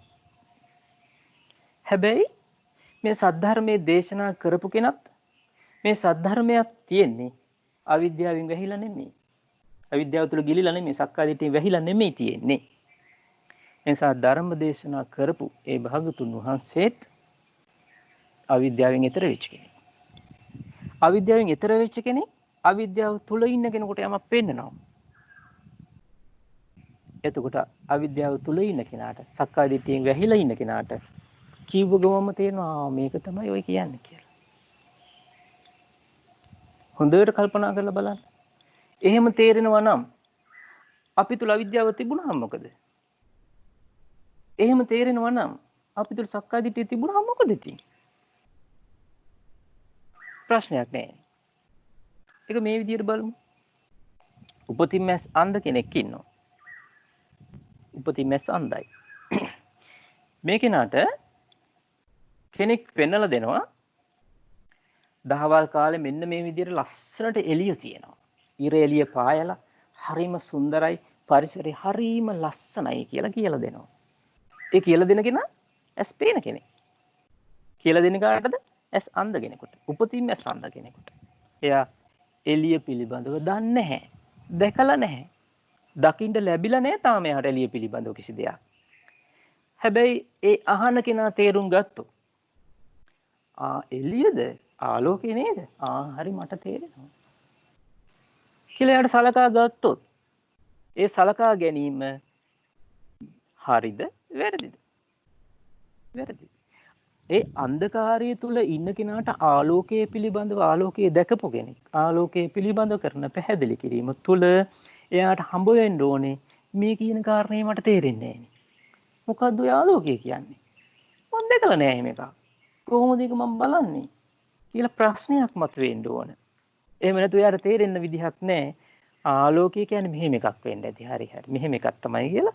එයාට හිතන විදිහට ගත්තොත් එයාට කවදාවත් ආලෝකය කියන්නේ මොකද්ද? ඒ ලස්සන පරිසරය එළිය වෙලා තියෙන්නේ. ඉර පායලා තියෙන්නේ කියන කාරණේ එයාට තේරෙන්නේ නැහැ. එයා තේරුම් ගන්න ඕනේ කොහොමද? ඒ කියන්නේ මොකද්ද? මොකද්ද ආලෝකය කියලා කිව්වේ? කොහොමද ඒක පේන්නේ? කොහොමද ඒක බලන්නේ? කියලා හැමතිස්සෙම තමන් තුළින් ප්‍රශ්න කිරීමක් ඇති වෙන්න ඕනේ නේද? අන්න ඒ ප්‍රශ්න කිරීම තමයි යෝනිසෝමනසිකාරය කියලා පැහැදිලි කරන්න පුළුවන්කම තියෙන්නේ. ඒ නිසා කල්යාණ මිත්‍රයාගෙන් සද්ධර්මය ඇහෙනවත් එක්කම අභ්‍යන්තරය උපදින්න ඕනේ ඒ යෝනිසෝමනසිකාරය. ඒක උපදින්න ඕන එකක්. ඒක ඉපදෙන්න ඕනේ දෙයක්. ඇයි එහෙම කියන්නේ? එහෙම නැත්තම් ඒ අහන ධර්මයේ ඇහුව ගමම්ම අපිට අපේ රාමුවට ගැලපෙනවා කියලා හිතෙනවා. ඇත්තටම මේ අවිද්‍යාවෙන් නිදහස් වෙච්ච කෙනෙක් අවිද්‍යාව නිදහස් කරන ධර්මයක් දේශනා කරනකොට අපේ රාමුවට ගැලපෙන්නේ නැති බවයි අපිට හම්බ වෙන්න ඕනේ. අපි ලෝකයේ පිළිබඳ දකින්න දැක්මක් තියෙනවා. අපේ දෘෂ්ටි කෝණයක් තියෙනවා. අපි හැම දෙයක්ම දකින, අහන, බලන, තේරුම් ගන්න දෘෂ්ටි කෝණයක් තියෙනවා. ඒකට ගැළපෙන්නේ නැහැ මේ අහන ධර්මය. ඒකට නොගැලපෙන බවම දැක්කනම්, අපේ රාමුවට මේක ගැලපෙන්නේ නැති බවම දැක්කනම්, හම්බ වුණා නම් එයාට විමසීමක් එසැනින්ම උපදිනව නේද? එසැනින්ම එයාට විමසීමේ ශක්තිය උපදිනවා. විමසීමේ කුසලතාවය උපදිනවා. ඒ විමසීමේ කුසලතාවය තමයි යෝනිසෝමනසිකාරය කියලා කියන්නේ. අන්නේ යෝනිසෝමනසිකාරය උපදින්න ඕනේ අපිට මේ භාග්‍යතුන් වහන්සේ වදාළ ධර්මය ඇහෙනකොට. එහෙම නැත්නම් අපිට ඒක දැනුමක් විදියට අරගෙන අපි තියා ගන්නවා. දැනුමක් විදියට ඒ ධර්මයේ දැනුමක් විදියට අරගෙන තියාගෙන අපේ ඊළඟ ප්‍රශ්නේ බවට පත් වෙනවා. මම දැන් බණ අහලා තියෙනවා. මම දැන් මේ දේශනත් අහලා තියෙනවා. මම දැන් කොහොමද යෝනිසෝමනසිකාරය කරන්නේ කියලා ප්‍රශ්නයක් අහනවා. බොහෝ තැන්වලදී අපිට දැකෙන්න ලැබෙනවා ධර්මය අහලා ඉවරනහම අහනවා යෝනිසෝමනසිකාරය කරන්නේ කොහොමද දැන්? ඒ කියන්නේ එතකොට එහෙනම් යෝනිසෝමනසිකාරය ඉපදිලා නැහැ නේ යාට. යෝනිසෝමනසිකාරය ඉපදුන්නේ නැත්තේ ඇයි? සද්ධර්මයේ විදිහට හරියට අහපු නැති නිසා. අහපු සද්ධර්මයේ Tamanට තේරෙනවා කියලා ගත්තු නිසා, Tamanට ගැළපෙනවා කියලා ගත්තු නිසා. නමුත් බුදුරජාන් වහන්සේ සද්ධර්මයේ දේශනා කළේම, කල්යාණ මිත්‍රයා විසින් සද්ධර්මයේ දේශනා කළේම යෝනිසෝමනසිකාරය උපද්දවන්න, යෝනිසෝමනසිකාරය උපද්දවන්න දෙයක් දුන්නේ. මොකද මතක තියාගන්න, යෝනිසෝමනසිකාරය උපද්දවන්න දෙයක් දුන්නේ. හැබැයි අපිට ඒකෙන් යෝනිසෝමනසිකාරය ඉපදිලා නැහැ. එහෙනම් ඒ සද්ධර්මයේ ගත්තු විදිහ වැරදි. ඒක තමන්ගේ රාමුවට ගලපලා ගත්තා. තමන්ගේ දෘෂ්ටියට ගලපලා ගත්තා. තමන්ගේ දැක්මට ගලපලා ගත්තා. අන්න එතකොට යෝනිසෝමනසිකාරය උපද්දවන්න උපදින්නේ නැහැ. යෝනිසෝමනසිකාරය උපදින්නක් නැහැ එතකොට. නමුත් අහපු සද්ධර්මයේ තුල තියෙන දේ තියෙන විදිහටම ඇහුවනම්, ඒසයි තාසිහිනුවණින් මේ සද්ධර්මය අහන්න ඕනේ. ඇහුවනම් අන්න තමන්ට නොතේරෙන බවක්, නොගැලපෙන බවක් හම්බ වෙනවා. තමන්ගේ රාමුවට ගැලපෙන්නේ නැහැ මේක. එතකොට ඇයි එහෙම වුනේ? කොහොමද එහෙම වුනේ කියලා අභ්‍යන්තරින්ම ප්‍රශ්නයක් මතුවෙනවා. සෙවීමක් ඇති වෙනවා. ඒ සෙවීම තමයි යෝනිසෝමනසිකාරය හැටියට පැහැදිලි කරන්නේ. එතකොට බලන්න, මෙන්න මේ විදිහට බුදුරජාණන් වහන්සේගේ ධර්මයේ ශ්‍රවණය කිරීමෙන් තමයි අපිට යෝනිසෝමනසිකාරය උපදව ගන්න තියෙන්නේ. මේ ජාතිය ගැන විස්තර කරනකොට අපි හොඳ සිහිනුවණින් අපිට තේරෙන විදිහට ගලප ගන්න නැතුව දේශනාවේ තියෙන දේ තියෙන විදිහටම ඇහුවොත් අන්න අපේ රාමුවට නොගැලපෙන බව හම්බ වෙන්න ඕනේ. ජරාව ගැන කතා කරනකොටත් එහෙමයි, මරණය ගැන කතා කරද්දිත් එහෙමයි. උපදීම ගැන කතා කරන ජාති කියලා කතා කරපු තැනදී අපි තේරුම් ගන්න ඕන මේ විදිහට. අන්න එතකොට අපිට මේ යෝනිසෝමනසිකාරය කියන එක උපදිනවා, අභ්‍යන්තරංගයක් විදිහට උපදිනවා. ඒ යෝනිසෝමනසිකාරය අභ්‍යන්තරංගයක් විදිහට ඉපදි වුණොත් තමයි එයා යෝනිසෝමනසිකාරය කරගෙන යන්නේ. එතකොට එයාගේ ප්‍රඥාව උපදින්නේ. මෙන්න මේ කාරණේ මුල් කරගෙන අපි තේරුම් ගන්න බලමු බුදුරජාණන් වහන්සේ පෙන්නපු මේ ජරා මරණ සහ ජාතිය පිළිබඳව තියෙන කාරණේ. දැන් අපි බලමු අර ජරාව පිළිබඳව තේරුම් ගත්තු කෙනෙකුට, ආයනෝ සංහානි කියන කාරණේ මුල් කරගෙන ජරාව පිළිබඳව තේරුම් ගත්තු කෙනෙකුට ඒකට හේතුව කුමක්ද කියලා හොයාගෙන යද්දී හම්බ වෙන්න ඕනේ ජාතිය කියලා. දැන් බලමු ජාතිය පිළිබඳව අපි තේරුම් ගන්න තියෙන විදිහ. ජාතිය කියලා කියපු ගමන් අපිට ඉපදීම කියලා කාරණය එක පාරට මොළුවට આવොත් අපිට හම්බ වෙන්නේ ඉපදීම කියලා මව් කුසෙන් බිහි වෙන අවස්ථාවක් ගැන. නමුත් බුදුරජාන් වහන්සේට පැහැදිලි කරන්න තිබුණා ඒ විදිහට. නමුත් මේ පැහැදිලි කරලා තියෙන විදිය ඊට ගැඹුරු කාරණයක් බව දේශනාවේ තියෙන දේ තියෙන විදිහට තේරුම් ගන්න උත්සාහ කළොත් අපිට තේරුම් යනවා. ඒ නිසා අපි බලමු ඒක තියෙන විදිහටම තේරුම් ගන්නේ කොහොමද කියලා. ජාති කියන පදේ විස්තර කරනවා. පළමුවෙන්ම කතමාච බික්කවේ ජාති. පින්වත් මහණි ජාතිය කියන්නේ මොකද්ද? මේ කාරණේ විස්තර කරද්දී කරුණු කිහිපයකින් ජාති විස්තර කරනවා. ඒ තමයි පළවෙනි කාරණේ ජාති. ජාති කියන්නේ හට ගැනීම. දෙවෙනි එක සංජාති. විශේෂයෙන් හට ගැනීම. ඔක්කාන්ති බැස ගැනීම. ඒතර නිබ්බත් සහ අබිනිබ්බත් කියලා තවත් වචන දෙකක් තියෙනවා. මේකට ඊටාම නිවැරදි සිංහල වචනයක් නෑ. නමුත් අපිට ඒක ඉපදීම කියලා ගන්න පුළුවන්, හට ගැනීම කියලා ගන්න පුළුවන්. අබිනිබ්බත් කියවම විශේෂ හට ගැනීමක්, විශේෂ උපදීමක් ආදී වශයෙන් සලකන්නත් පුළුවන්. කෙසේ නමුත් මේ වචන වලින් පැහැදිලි කරන්නේ මොකක්ද කියලා අපි හිමීට තේරුම් ගන්නකෝ බලන්න. ඊට පස්සේ තියෙනවා කන්දානම් පාතු භාවෝ ස්කන්ධයන්ගේ පහළවීම, ආයතනානම් පටිලාභෝ ආයතනයන්ගේ පිළිලැබීම. මෙන්න මේ කරුණු ಜಾති හැටියට පැහැදිලි කරනවා. දැන් ඔබට කලින් සතිය දේශනාවකදී මම පැහැදිලි කළා ඉපදීම බිහිවීම කියන කාරණේ අතර වෙනස පැහැදිලි කළා. ඒ වගේම මෙතන බුදුරජාණන් වහන්සේ ඉපදීම කියලා කියන්නේ නැතුව එකපාරට ಜಾති කියන වචනේ කිව්වා. නැත්නම් උපාද කියන වචනේ යොදන්නේ නැතුව. උපාද කියපු ගමන් අපිට හම්බ වෙනවා බිහි වුණා කියන කාරණේ. ඉපදුණා කියලා අපි සලකන බිහි වුණා කියන කාරණේ. එතකොට අපිට තේරෙනවා දරුවෙක් මව කුසින් එළියට එන එක තමයි කියලා. එතකොට දැන් අපිට එහෙම ගත්ත ගමන් අපිට හම්බ වෙන්නේ මොකද්ද? ඉපදීම කියලා හම්බ වෙන්නේ ඉපදිච්ච දෙයක්. හොඳට බලන්න මේ කාරණේ තුල බුදුරජාණන් වහන්සේ කොහොමද ಜಾතිය විස්තර කරන්නේ කියලා. ಜಾතිය විස්තර කරන්නේ කොහොමද කියලා බලමු. මොන ආයත් නැවත බලමු. ಜಾති. ಜಾති කියන්නේ මොකද්ද? හට ගැනීම. දැන් බලන්න හොඳට තේරුම් ගන්න මෙතන ඉතා ගැඹුරු තැනක් තියෙනවා. හට ගැනීම. හටගත්තු දෙයක් ගැන නෙමෙයි කියන්නේ හට ගැනීම කියලා කියන්නේ. සංජාති. සංජාති කියන්නේ මොකද්ද? විශේෂයෙන් හට ගැනීම. විශේෂයෙන් හටගත්තු දෙයක් ගැන නෙමෙයි හට ගැනීම. ඔක්කාන්තේ. ඔක්කාන්තේ කියන්නේ බැස ගැනීම. බැසගත්තු තැනක් හෝ බැසගත්තු දෙයක් හෝ ගැන නෙමෙයි. බැස ගැනීම. දැන් බලන්න මේ කරුණු තුන විතරක් සැලකුවත් ඔබට පේනවා ඇති. මෙතන කතා කරන්නේ දෙයක් ගැනද ක්‍රියාවක් ගැනද? ඉතා හොඳට බැලුවොත් ක්‍රියාවක් පැහැදිලි කරන්නේ. ක්‍රියාවක්. හට ගැනීම. හටගත්තු දෙයක් හෝ හට ගන්න දෙයක් හෝ නෙමෙයි. හට ගැනීම. සංජාති විශේෂයෙන් හට ගැනීම. ඔක්කාන්ති බැස ගැනීම. මේ ක්‍රියා මෙතනින් පැහැදිලි වෙනවා මේ ජාතිය කියලා පැහැදිලි කරපු තැනදී ක්‍රියාවක් පිළිබඳව බුදුරජාන් වහන්සේ අපිට පැහැදිලි කරලායි තියෙන්නේ. අපි ඒක ඒ විදිහින්ම තේරුම් ගන්න ඕන. එතකොට අපිට ප්‍රශ්නයක් ඇති වෙනවා. මොකද්ද මේ? කොහොමද මේක වෙන්නේ කියලා සොයන්න. ඒ සෙවීම කියන එක අභ්‍යන්තරංගයක් විදිහට උපදින්න ඕන මේ ධර්මය ඇහෙනකොට. මොකද අපි දන්න දෙයට මේක ගැලපෙන්නේ. අපේ දෘෂ්ටි කෝණයට ගැලපෙන්නේ. අපේ රාමුවට ගැලපෙන්නේ. මොකද අපිට ඉපදීම කිව්වහම අපි ගන්නෙ ඉපදිච්ච දෙයක්. හට ගැනීම කියලා ගත්තාම හට ගැනීම කියලා හොයනකොට අපිට හම්බෙන්නේ හටගත්තු දෙයක්.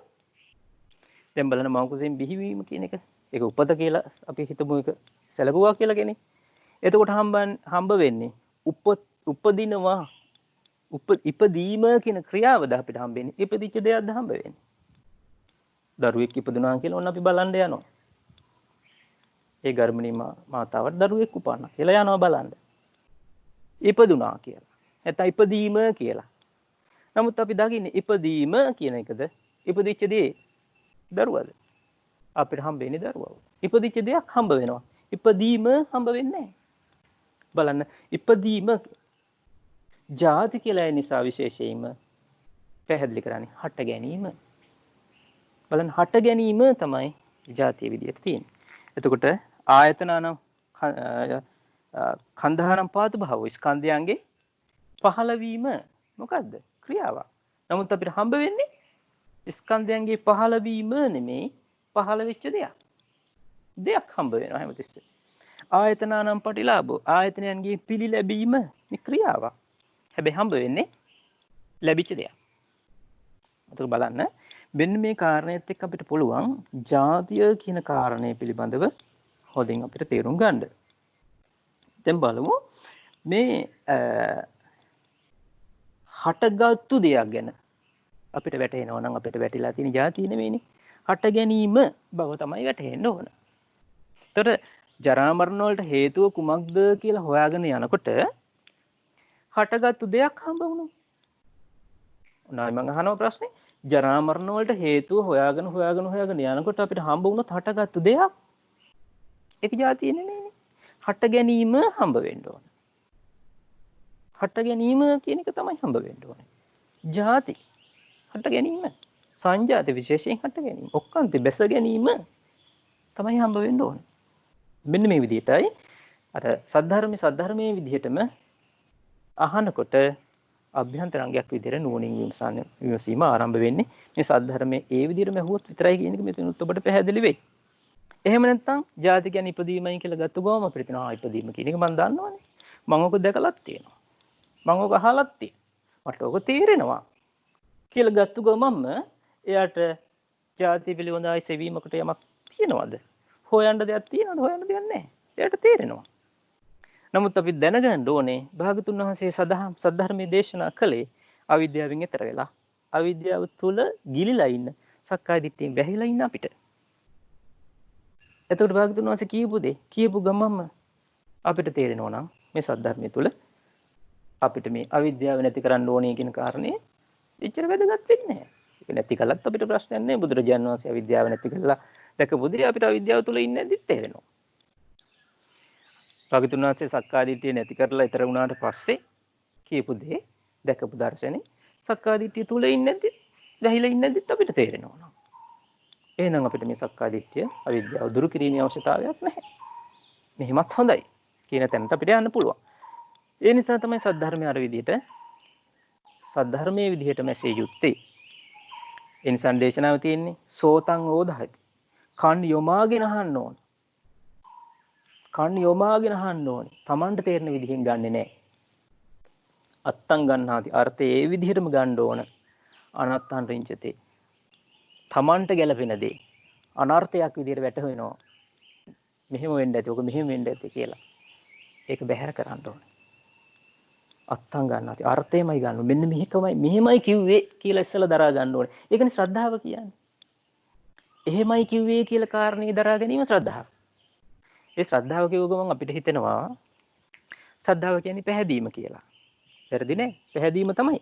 හැබැයි කොහොම පැහැදීමක්ද කියන කාරණේ තවදුරටත් පැහැදිලි කරගන්න ඕන. ශ්‍රද්ධාව විස්තර කරනකොට විස්තර කරන්නේ කොහොමද? භගවා ජානාති අහන්න ජානාති. සාස්ෘණ වහන්සේ දන්නවා මම නැහැ නොදන්නා. මම නොදනිමි කියන කාරණේ තුල ඉන්නේ. ශ්‍රාවකයා ශ්‍රද්ධාවන්ත ශ්‍රාවකයා ඉන්න තැනකොත් මොකද්ද? මම නැහැ නොදනිමි. අහං නජානාමි. මම නොදනිමි. සාස්ෘණ වහන්සේ දන්නවා. එතකොට දැන් බලන්න අපි සද්ධර්මයේ අහනකොට අපිට ඔන්න ඔතන ඉන්න පුළුවන් නම් සද්ධර්මයේ දේශනා කරනකොටම අපිට ඒක තේරෙනවා නම් භාගතුන් වහන්සේත් දන්නවා මාත් දන්නවා කියන තැන ඉන්නේ. කෝ අහන්න ජානාමි කියන තැන. අපි එතෙන්ට ආවද එතකොට? සද්ධර්මයේ ඇහෙනකොටම භාගතුන් වහන්සේ දන්නවා මම නැහැ නොදනිමි කියන තැනට එනවා. අන්න සද්ධර්මයේ හොඳ අවධානයෙන් අහපු කෙනාට එන්න තියෙන තැන. මම දන්නේ නැහැ කියන තැන. කියන්නේ Taman නොදන්න බව, Tamanට ප්‍රකට නොවිච්ච බව, Taman අත් නොදකපු බව, Tamanගේ දැක්ම වැරදි බව එයාට හම්බ වෙනවා. එතකොට එයා ශ්‍රද්ධාවට ඇවිල්ලා අහන්න ජානාමි භාගතුන් වහන්සේ දන්නවා මම දන්නේ. Taman දන්නේ නැත්තම් කියපු දෙයි. දැන් මොකද කරන්න ඕනේ? Tamanට හිතන්න වෙනවනේ. කොහොමද එහෙම වෙන්නේ කියලා? කොහොමද එහෙම වෙන්නේ කියලා හිතන්න වෙනවා. කොහොමද එහෙම වෙන්නේ කියලා හිතන්න පටන් ගන්නවත් එක්කම අහපු සද්ධර්මයේ විමසනවා. කොහොමද වෙන්නේ එහෙම? ඒ විමසීමත් එක්කයි යෝනිසෝමනසිකාරය කෙනෙක් තුළ උපදින්නේ. ඒ නිසා අපි තුළ යෝනිසෝමනසිකාරය ඉපදිලා නැත්තම් පැහැදිලිවම සද්ධර්මයේ විදිහට අපි ශ්‍රවණය කළා නැහැ. ඒකයි හේතුව. දැන් ඒ කාරණේ මුල් කරගෙන මම ඔබට මේ පැහැදිලි කරන්න උත්සාහ කළේ ජාතිය. අපිට ජාතිය විස්තර කරපු තැන්වලදී ජාතිය අපිට තේරෙන විදිහෙන් ගත්තොත් අපිට මේක විමසන්න දෙයක් ඇති වෙන්නේ නැහැ. අපිට තේරෙනවා කියලාමයි හම්බ වෙන්නේ. නමුත් ජාතිය අපිට තේරෙන විදිහෙන් ගන්න නැතුව බුදුරජාණන් වහන්සේ පැහැදිලි කරලා දීපු විදිහෙන්ම දරා ගන්නවා. මතක තියා ගන්නවා. එතකොට අපිට ඒක තේරෙන්නේ නැහැ. අපේ රාමුවට ගැලපෙන්නේ නැති කතාවක්. අපිට හම්බෙන්නේ ඉපදිච්ච දෙයක්. බුදුරජාණන් වහන්සේ කතා කරන්නේ ඉපදීම හට ගැනීම කියලා. බුදුරජාණන් වහන්සේ ජාතිය ගැන කතා කරනකොට කතා කරලා තියෙන්නේ හටගත්තු දෙයක් ගැන නෙමෙයි හට ගැනීම කියලා. ඉතින් අපිට මෙතෙක් කාලයක් තේරෙන්නේ කොහොමද? හටගත්තු දෙයක් හම්බ වෙනවා. ඉපදිච්ච දෙයක් හම්බ වෙනවා. බිහි වෙච්ච දෙයක් හම්බ වෙනවා. ඒතර අරක හම්බෙලා නැහැ. නමුත් ජාති විදියට විස්තර කරනකොට කලේ හට ගැනීම කියලා. එහෙනම් අපිට හට ගැනිච්ච දෙයක් හම්බ වුණා කියලා අපි හිතන් හිටියොත් ඒක තමයි හට ගැනීම කියලා වැරදින්නේ. දේශනාවේ තියෙන දේ තියෙන විදිහට ගත්තොත් හට ගැනීම හම්බ වෙන්න ඕන. අපිට හම්බෙලා තියෙන මෙතෙක් කාලයක් හටගත්තු දෙයක්. එහෙනම් අපේ දැක්ම වැරදි. එහෙනම් එනවා අපි එතෙන්ට කොතෙන්ද දෙන්නේ? අහන්න ජානාමි. මම දන්නේ. මට තේරෙන්නේ නැහැ තාම මේක. මම දන්නේ අහන්න ජානාමි කියන තැනට ආවන. අන්න ශ්‍රද්ධාවට නේද ආවේ. ශ්‍රද්ධාව පෙරටු කරගෙනයි අපේ ගමන තියෙන්නේ. ඒ ශ්‍රද්ධාවන්ත කෙනාට යෝනිසමනසිකාරය උපදින්නේ. දැන් පැහැදිලි ඔබට ශ්‍රද්ධාවට එන විදිය ශ්‍රද්ධාවට ආපු කෙනාගේ ලක්ෂණය ශ්‍රද්ධාවට ආපු කෙනාට යෝනිසමනසිකාරය උපදින්නේ මෙන්න මෙහිමයි කියන කාරණේ පැහැදිලි කරගන්න ඕන. දැන් ඒ අසුරෙන් තමයි අපි ජාති කියන පදේ තෝරගන්න යන්නේ. ඒ ශ්‍රද්ධාවන්ත කෙනා ඒ යෝනිසමනසිකාරය උපදිනවා. එයාට කොහොමද? හට ගැනීම කියලා නෙමෙයි. ජාතිය විස්තර කරනකොට හට ගැනීම කියලා විස්තර කරන්නේ හටගත්තු දෙයක් ගැන නෙමෙයි. බැස ගැනීම කියලා විස්තර කරන්නේ බැසගත්තු දෙයක් හෝ බැසගත්තු තැනක් දෙයක් එහෙම නෙමෙයි. එහෙනම් අපිට පේනවා අපිට මෙතන විමසන්න ඕන දෙයක් තියෙනවා. අපිට තේරුම් ගන්න ඕන දෙයක් තියෙනවා. තාම තේරෙන්නේ නැහැ. අහන්න ජානාමි. අන්න ශ්‍රද්ධාව. දැන් අපි තේරුම් ගන්න උත්සාහ කරනවා ඒක. ඒ කියන්නේ ජාතිය පිළිබඳව සොයාගෙන යනවා. ජරා මරණ පිළිබඳව විමසාගෙන යනකොට ජාතිය හම්බ වෙනවා. හැබැයි ජාතිය කියලා හටගත්තු දෙයක් හම්බ වුණොත් ඒ ජාතිය හම්බ වුණා නෙමෙයි. ඒකට තවත් අපිට විමසන්න ඉතුරු වෙනවා. තවදුරටත් විමසගෙන යනකොට ජාතිය කියලා බැස ගැනීමක් කියන කරුණ හම්බ වෙන්නේ නැතුව බැස ගැනීම කියන හම්බ වෙන්නේ නැතුව බැසගත්තු තැනක් බැසගත්තු දෙයක් කියලා හම්බ වුණා. ඒ ජාතිය හම්බ වෙලා නැහැ.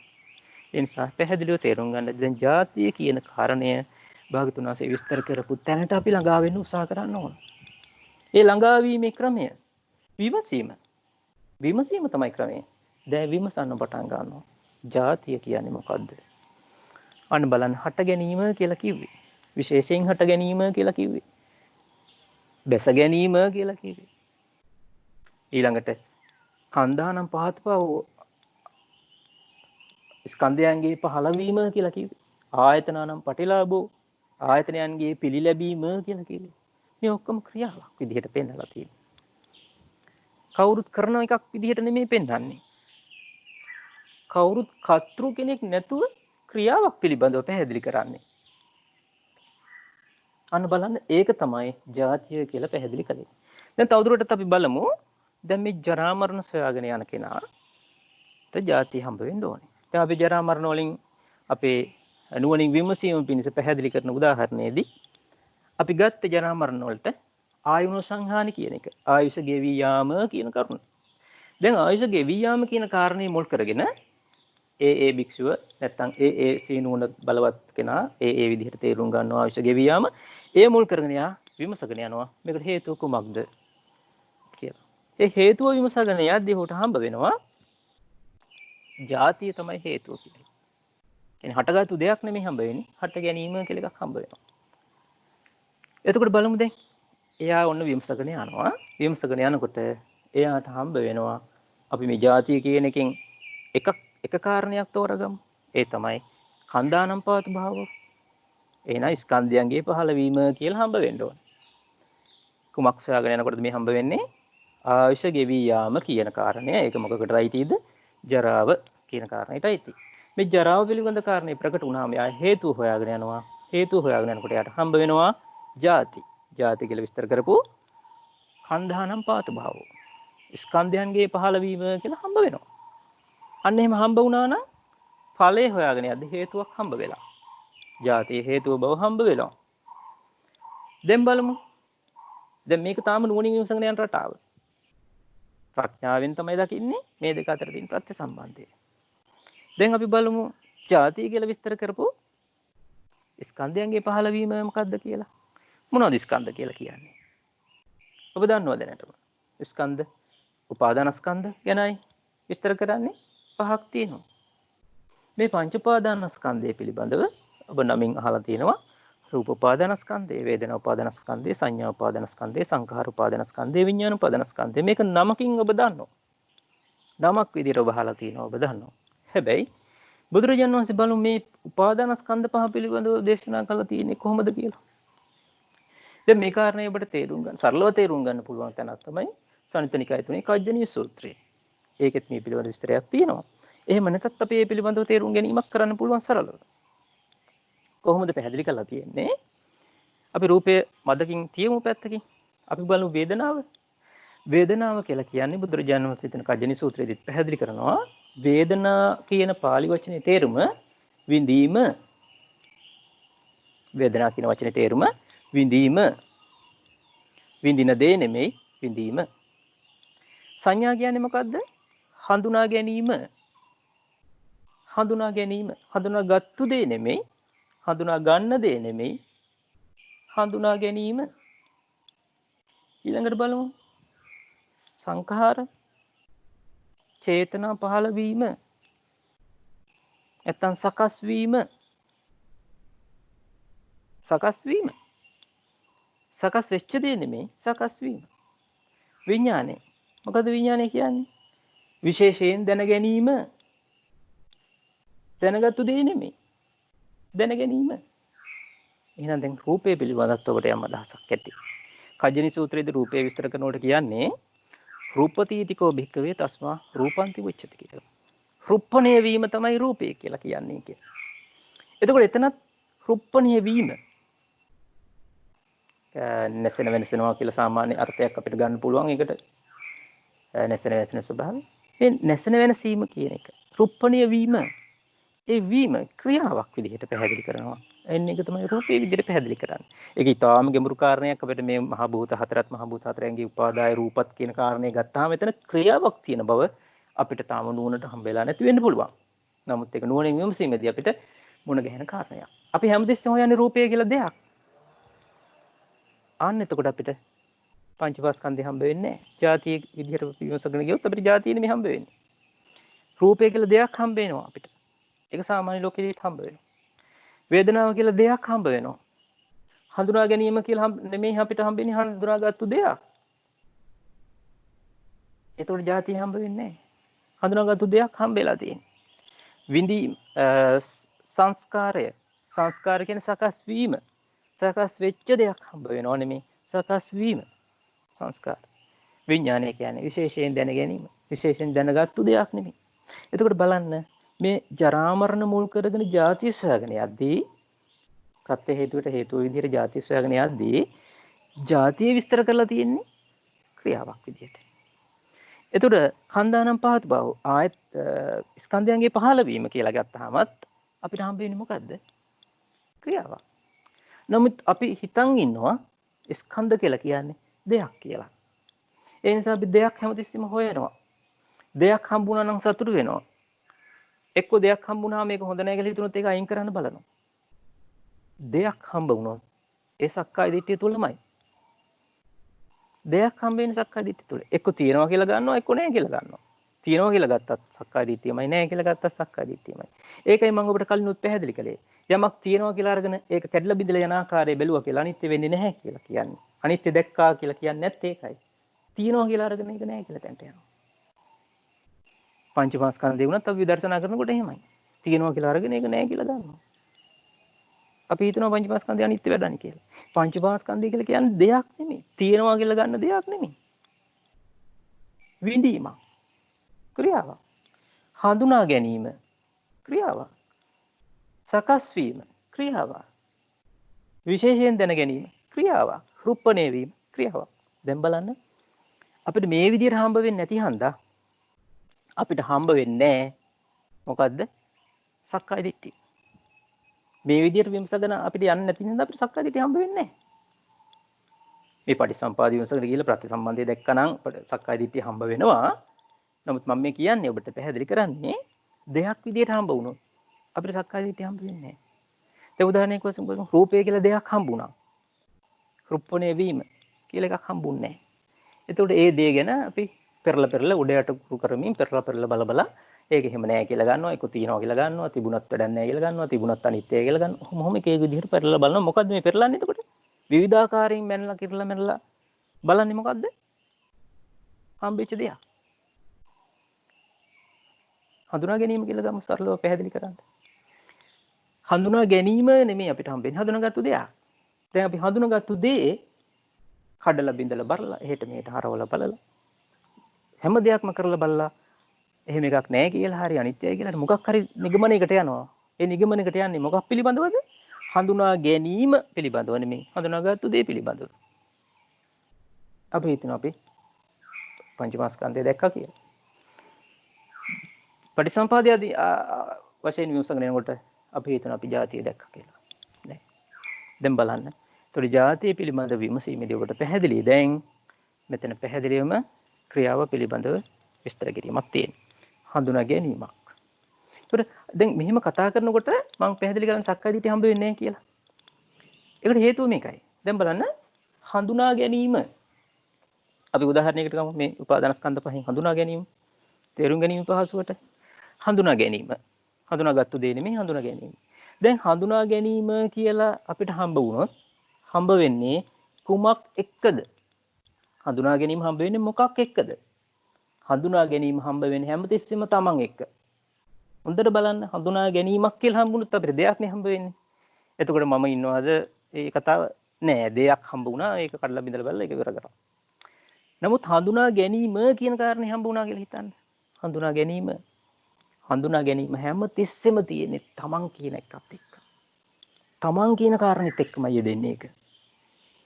දැන් බලන්න හඳුනා ගැනීම කියනකොට එතන මම ඉඳලානේ.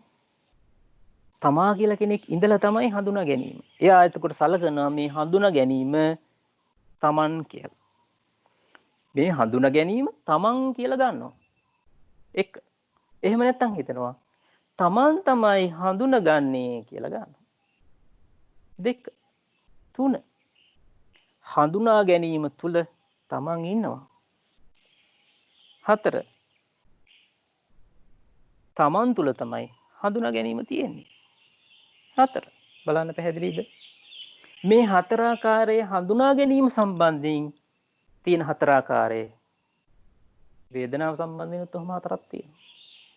සංඥා, සංකාර, විඥාන, රූප මේ ආදී මේ පහට මේ හතර ආකාරයේ තියෙනවා. මේකට කියන සක්කාය දිට්ඨිය කියලා. මේක තමයි විෂයාකාර සක්කාය දිට්ඨිය. එතකොට නැවතත් මම ඔබට අවධාරණය කරන ඒ කාරණේ සිහිපත් කරගමු. හඳුනා ගැනීම. හඳුනා ගැනීම කියලා හම්බ වෙනකොට හම්බ වෙන්නේ කර්තෘ කෙනෙක් එක්ක. කෙනෙක් එක්ක හඳුනා ගැනීම අපිට හම්බ වෙනවා. ඒ කෙනා තමයි තමන්. තමන් කියලා කෙනෙක් ඉන්නවා කියලා අපි දකින්න බව. තමන් කියලා කෙනෙක් ඉන්න බව අපි පිළි අරන් තියෙන බව දැනටත් පිළිගන්නා බව අන්න අපිට පේන්න පටන් ගන්නවා. මොකද්ද මේ පේන්නේ? සක්කාය දිට්ඨිය. සක්කාය දිට්ඨිය කියලා එකක් තියෙන බවක්වත් නොදකින කෙනාට මේක වැරදි කියලා තේරුම් ගන්න බෑ. ඒක දුරු වෙන්නේ නැහැ. නොදක දුරු වෙන්නේ නැහැ. මේක දකින්න ඕනේ. මේ වැරද්ද දකින්න ඕන. ඒ නිසා පටන් ගන්නකොට මම නෑ මගේ නෙමෙයි මගේ ආත්මය නෙමෙයි කියලා කිව්වට හරියන්නේ නැහැ. මුලින් දැනගන්න ඕනේ මම කියලා යෙදෙන බව. අත්ත කියලා යෙදෙන බව. තමන් කියලා යෙදෙන බව දකින්න ඕන. ඒක දකින්නේ හඳුනා ගැනීම කියලා දැක්කොත්. හඳුනාගත්තු දෙයක් විදිහට දැක්කම දකින්නේ නැහැ ඒක. හඳුනා ගැනීම කියලා ගත්ත ගමන් එයාට තේරෙනවා හඳුනා ගැනීම තමන් කියලා තේරෙන්න පටන් ගන්නවා. ඒක වැරදි. පස්සේ තමයි වැරදි දකින්නේ. හැබැයි වැරදි හතර තේරෙන්න ඕන. තමන් හඳුනා ගන්නවා කියලා ගන්නවා. පළවෙනි කාර්යය මම කියනවා හඳුනා ගැනීම තමන් කියලා ගන්නවා 1. තමන් තමයි හඳුනගන්නේ කියලා ගන්නවා 2. හඳුනා ගැනීම තුල තමයි තමන් ඉන්නේ කියලා ගන්නවා 3. තමන් තුල තමයි හඳුනා ගැනීම තියෙන්නේ කියලා ගන්නවා 4. මේ හතර ආකාරයේ දැක්ම පැහැදිලි වෙනවා. තවදුරටත් මේ හඳුනා ගැනීම පිළිබඳ විමර්ශනය කරද්දී නෝනින් විමසද්දී තමයි තේරෙන්නේ මේ හඳුනා ගැනීම හුදු හඳුනා ගැනීමක් පමණයි. මෙතන පුද්ගල ක්‍රියාකාරීත්වයක් ආත්ම ක්‍රියාකාරීත්වයක් මෙතන නැහැ. ආත්මයෙන් හිස් තමා කියන කාරණේ යෙදෙන්නේ නැහැ මෙතෙන්ට. කියන කාරණය එයා නුවණින් දකින්නේ. හැබැයි ඒ නුවණින් දකින්නත් ඔහුට තේරෙන්න ඕන ඒ හඳුනා ගැනීම කියන කාරණේ මුල් කරගෙන තමන් අතර සම්බන්ධයක් තියෙනවා කියලා. තමන් කියලා යෙදීමක් තියෙනවා කියලා වැටහෙන්න ඕනේ. අන්න ඒක සක්කාය දිට්ඨිය. එතකොට මේ මම පැහැදිලි කරන්න උත්සාහ කරේ ඔබට ජරා මරණ මුල් කරගෙන ජාතිය සොයාගෙන ගියොත් ජාතිය කියලා හම්බ විය යුත්තේ කුමක්ද කියන එකත් ජාතිය කියන එක මේ දෙයක් විදිහට නැතුව මේ විදිහට ක්‍රියාවක් විදිහට පැහැදිලි කළොත් ස්කන්ධයන්ගේ පහළවීම උදාහරණයකට අපි ගත්තේ එය විදීම බව හඳුන ගැනීම කියලා සකස් වීම විශේෂයෙන් දැන ගැනීම රුප්පණය වීම මේක ක්‍රියාවක් බවට දැන තේරුණොත් ඔහුට එතනම පැහැදිලි වෙනවා සක්කාය දිට්ඨිය. එතකොට මේ හේතුඵල ධර්ම සොයාගෙන යද්දී ඵලයට අනුව හේතුව සොයාගෙන යද්දී සක්කාය දිට්ඨියත් පැහැදිලි වෙන අවස්ථාවක් ඇවිල්ලා. දැන් ප්‍රත්‍ය සම්බන්ධය දකින්නවත් එක්කම ගිලිහිලා යනවා තමන් කියලා යෙදීම වැරදි. තමන් කියන එක යොදන්න බෑ. තමන් කියන එක යෙදීම වැරදි කියලා ප්‍රත්‍යක්ෂ වෙනවා. ඒ මොකකද කොයි වෙලාවෙද ප්‍රත්‍යක්ෂ වෙන්නේ? ජාතිය ප්‍රත්‍යයෙන් ජරා මරණ කියලා දකිනකොට. බලන්න ජාති ප්‍රත්‍යයෙන් ජරා මරණ දකින්නවා කියන්නේ පටිසම්පාදේ දකින්නවා කියන එකයි. පටිසම්පාදේ දකින්නවා කියලා කියන්නේ ඔව් ආර්ය ශ්‍රාවකයා ඒ කියන්නේ සම්මා දිට්ඨියටපත් වෙනවා කියන එකයි. එතනින්ම පැහැදිලි වුණා ඔබට ඒ වෙලාවෙම සක්කාය දිට්ඨිය දුරු වෙන බව. තමන් කියලා යෙදීම වැරදි කියන එක පැහැදිලි වෙනවා. මෙන්න මේ කාරණය තමයි අපි අද දවසේ තේරුම් කරවන්න ඔබට උත්සාහ කළේ. මේ සක්කාය දිට්ඨිය දුරු වීම කියන කාරණයත් ජාතිපච්චය ජරා මරණම් කියන කාරණය මුල් කරගෙන පටිසම්පාදේ දැකීමක්. දැන් ඔබට මෙහෙම හිතෙන්න පුළුවන්. ජාතිපච්චය ජරා මරණම් කියලා කියන්නේ පටිසම්පාදේ එක කොටසක් විතරයි. අපිට දැන් ජාතිය කුමක් ප්‍රත්‍යයෙන්ද කියලා හොයාගෙන ගියාම ආයි භවපච්චය ජාතිය කියලාත් අපිට හොයන්න ඕනේද කියලා නෑ. භවපච්චය ජාති කිව්වත් පටිසම්පාදේම තමයි. උපාදානපච්චය භවෝ කියලා ගත්තොත් ඒත් පටිසම්පාදේම තමයි. එතකොට අපිට දකින්න කිව්වේ මොකද්ද? පටිසම්පාදේ. ඒක ජාතිපච්චය ජරා මරණම් කියලා දැක්කත් පටිසම්පාදේ තමයි දැක්ක වෙන්නේ. ආයි තව කොටසක් ඉතුරු වුණා කියලා ගන්නෑ ආයි. ඒ අපි එකකට පස්සේ එකක් විස්තර කරද්දී අපිට මේක දැක්කට තව එකක් ඉතුරු වුණා කියලා හිතෙන්නේ. එහෙම නැහැ. පටිසම්පාදේ දැක්කා කියලා කියන්නේ ප්‍රත්‍ය සම්බන්ධය දකින්න කියන එකයි. හේතුව සහ ඵලය අතර ප්‍රත්‍ය සම්බන්ධය දකින්න කියන එකයි. ඒක ජාති ප්‍රත්‍යයෙන් ජරා මරණ කියලා දැක්කත් හරියි. භවපච්චය ජාති කියලා දැක්කත් හරියි. උපාදානපච්චය භව කියලා දැක්කත් හරියි. කොහොම දැක්කත් පටිසම්පාදේමයි දකින්නේ. ඒ නිසා ඔබට දැන් පැහැදිලි ඇති ජාතිපච්චය ජරා මරණම් කියලා දකින අවස්ථාව වෙනකොට ප්‍රත්‍ය සම්බන්ධය දකිනවා. ඒ කියන්නේ පටිසම්පාදේ දකිනවා. ආර්ය න්‍යායත් එක්කම එතකොට සක්කාය දිට්ඨිය දුරු වෙනවා. සෝතාපන්න ඵලයේ පිහිටනවා. මෙන්න මේ ආකාරයට ජාතිපච්චය ජරා මරණම් කියන එක සම්මා දිට්ඨිය උපදවා ගන්න තුරු නුවණින් විමසන්නේ මෙන්න මේ ආකාරයටයි කියලා අද දවසේ මේ දේශනාවේ මම ඔබට පැහැදිලි කරලා දුන්නේ. ඒ නිසා අද දවසේ මේ කරපු දේශනාව ඔබ හොඳ අවධානයෙන් සිහියෙන් අහන්න බලන්න. එතකොට අපිට මේ කාරණේ නැවතත් පැහැදිලි වෙයි. අපැහැදිලි වෙච්ච තැනක් තිබුණා නම්. ඒ නිසා අද දවසේ එහෙනම් දේශනාව මේ ආකාරයෙන් පැහැදිලි කරලා අවසන් කරනවා. හැම දිනාටම තෙරුවන් සරණයි.